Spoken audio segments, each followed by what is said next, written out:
ओम शांति। अपने प्यारे बच्चों के लिए ईश्वर का संदेश 24 फरवरी 2026। आज की मुरली का टाइटल है बाबा ने कहा, मीठे बच्चे, तुमने अपनी जीवन डोर एक बाप से बांधी है।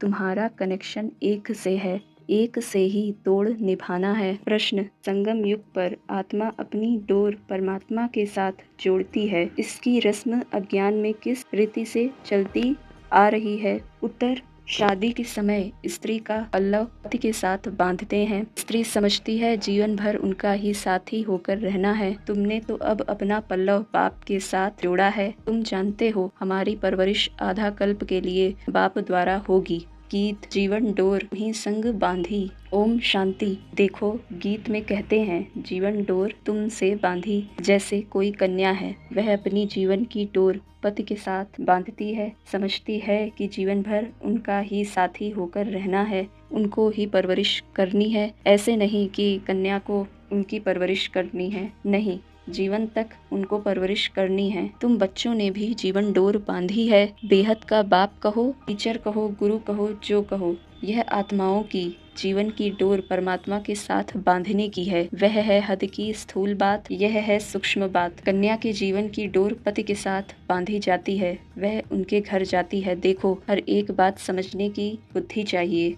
कलयुग में है सब आसुरी मत की बातें। तुम जानते हो हमने जीवन की डोर एक से बांधी है। तुम्हारा कनेक्शन एक से है। तुम जानते हो हम अपनी आत्मा की डोर परमात्मा के साथ बांधते हैं तो हमें उनसे 21 जन्म सदा सुख का वर्षा मिलता है। उस अल्पकाल की जीवन डोर से तो नीचे गिरते आए हैं। यह 21 जन्मों के लिए गारंटी है। तुम्हारी कमाई कितनी जबरदस्त है, इसमें गफलत नहीं करनी चाहिए। माया गफलत बहुत कराती है।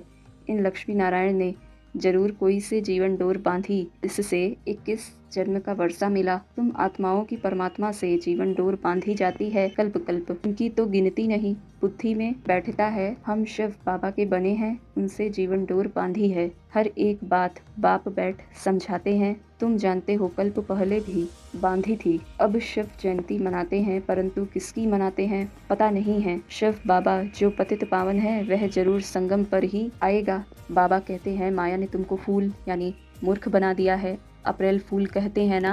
अभी मैं तुमको लक्ष्मी नारायण जैसा बनाने आया हूँ। चित्र तो बहुत अच्छे हैं। आज हम क्या हैं, कल हम क्या होंगे, परंतु माया कम नहीं। माया डोर बांधने नहीं देती, खींचातान होती है। हम बाबा को याद करते हैं, फिर पता नहीं क्या होता है, भूल जाते हैं। इसमें मेहनत है, इसलिए भारत का प्राचीन योग मशहूर है। उन्हों को वर्षा किसने दिया, यह कोई समझते नहीं। बाप कहते हैं, बच्चों, मैं तुमको फिर से वर्षा देने आया हूँ। यह तो बाप का काम है। इस समय सब नर्कवासी हैं। तुम खुश हो रहे हो।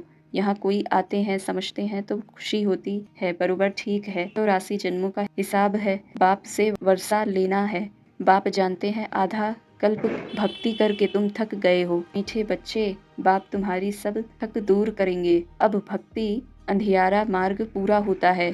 कहाँ यह दुख धाम, कहाँ वह सुख धाम।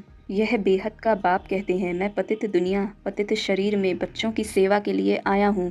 तुमने बुलाया है, हे अविनाशी सर्जन, आओ, आकर हमें इंजेक्शन लगाओ। इंजेक्शन लग रहा है। बाप कहते हैं, योग लगाओ तो तुम्हारे पाप भस्म होंगे। बाप है ही 63 जन्मों का दुख हरता, 21 जन्मों का सुख करता। अच्छा, धारणा के लिए मुख्य सार। पहली पॉइंट, अपने बुद्धि की रूहानी डोर एक बाप के साथ बांधनी है। एक की ही श्रीमत पर चलना है, श्रीमत पर चलना है। दूसरी पॉइंट, हम मोर स्वीटेस्ट झाड़ का कलम लगा रहे हैं, इसलिए पहले स्वयं को बहुत बहुत स्वीट बनाना है। याद की यात्रा से तत्पर रह कर्म विनाश करने हैं। वरदान, मनन शक्ति द्वारा हर पॉइंट के अनुभवी बनने वाले सदा शक्तिशाली, माया प्रूफ, विघ्न प्रूफ भव। जैसे शरीर की शक्ति के लिए पाचन शक्ति व हजम करने की शक्ति आवश्यक है, ऐसे आत्मा को शक्तिशाली बनाने के लिए मनन शक्ति चाहिए। मनन शक्ति द्वारा अनुभव स्वरूप हो जाना, यही सबसे बड़ी से बड़ी शक्ति है। ऐसे अनुभवी कभी धोखा नहीं खा सकते, सुनी सुनाई बातों में विचलित नहीं हो सकते।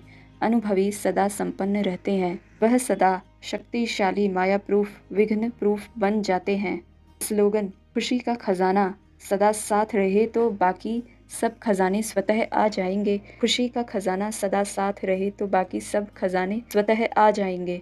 अव्यक्त इशारे, एकता और विश्वास की विशेषता द्वारा सफलता संपन्न बनो। सफलता संपन्न बनने के लिए साधारण कार्य में रहते हुए भी फरिश्ते की चाल और हाल हो। ऐसे नहीं कहो कि क्या करें, बात ही ऐसी थी, काम ही ऐसा था, सरकमस्टांस ऐसे थे, समस्या ऐसी थी, इसलिए साधारणता आ गई। किसी समय भी, किसी हालत में भी आपका अलौकिक स्वरूप हर एक को अनुभव हो। जैसी बात वैसा अपना स्वरूप नहीं बनाओ। बातें आपको बदल न दें, तब सबके समीप आएंगे और एकता का संगठन मजबूत होगा। अच्छा, ओम